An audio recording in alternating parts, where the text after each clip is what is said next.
নমস্কার সবাইকে। আজকে আমি মাটির ছোট শিব ঠাকুর তৈরির দ্বিতীয় পর্ব নিয়ে চলে এসেছি। এই পর্বে আমি সমগ্র ঠাকুরটিকে রং করা দেখাবো। তাই সবার আগে আমি মহাদেবের মুখ, শরীর, হাত পা সব জায়গায় আকাশি ধরনের রং লাগিয়ে নেব।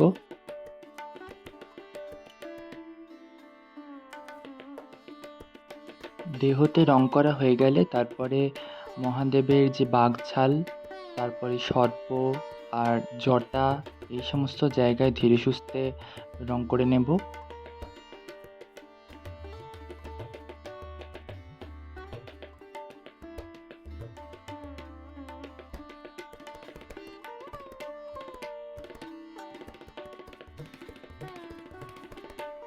এরপর সরু তুলির মাধ্যমে আমি মহাদেবের 3টি চোখ, ভ্রু ইত্যাদি রং করে নেব।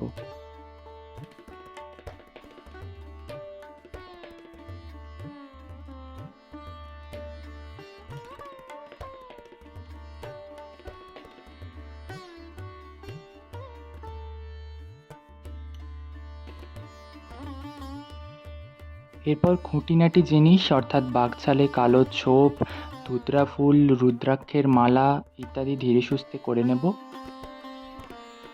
এছাড়া কপালে তিলকও অঙ্কন করে নিলাম। সবশেষে ত্রিশূল এবং মাথায় চাঁদ দিয়ে দিতেই ছোট মহাদেবের মূর্তি প্রস্তুত।